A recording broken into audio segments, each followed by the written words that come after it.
astonishing that 77 years after their construction, that these buildings are still used as public housing for people in Austin.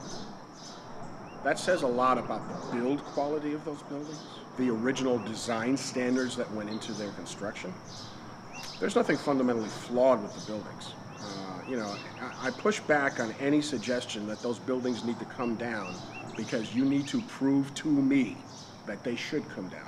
I do not operate from the same frame of reference under the assumption that they should come down until you prove they should. I mean, that's similar with other historic landmarks. I've been living here going on 8 years now. I got here in, I think, 2009 in October. And they've been signing my lease every year in October. And because it goes all that paperwork, but that's no problem. It's always about making yourself better. That's what life's all about, you know. And that's why we wish they could hurry up and get this place in order so improve my life while I'm here. I mean, I don't hate it the way it is, as they say, keep it the way they want it, but it's not convenient for the people who live here.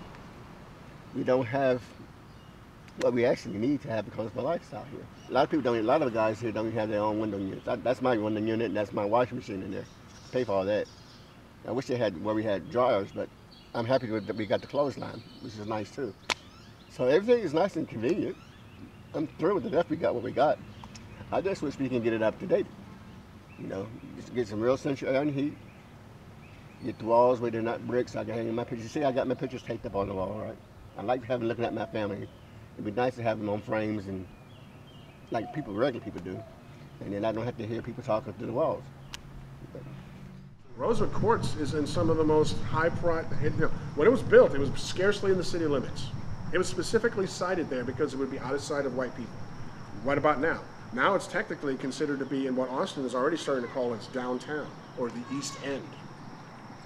Right? The historical black centers of Austin, where black Austinites were segregated to, now it's attractive. We know this because Rosewood is gentrifying everywhere.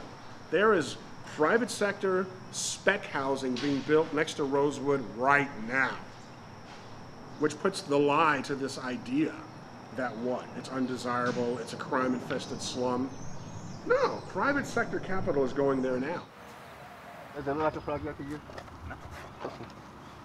You got, like I told my cousin, he came in, when my cousin came, like I mentioned in the thing, he was shocked that we had green grass, we had trees, we got squirrels, birds, we got our own bathrooms, everything. These people want to help us, they want to help you. What's wrong with wanting to have a new home? That's why I don't understand these folks. What's wrong with wanting to have a new home? I mean, you know somebody can do it for you. So what's the problem? I don't see no problem. Wouldn't you like to have a brand new spanking home to come back to? You know what I'm saying? I would. I can't wait. Pitch book they gave out at the last meeting. Oh goodness. How do you feel about it? Oh jeez. How do you feel about it? Never confuse advertising with never confuse advertising. I mean, this is the kind of stuff they showed residents. Okay, there's nothing new in this. If they can make this look like that, or even close to that for the park area, that's an improvement. I think they can do it. I think it can happen. This is not what's going to get built. I said so at the meeting, the community meeting last week or the week before.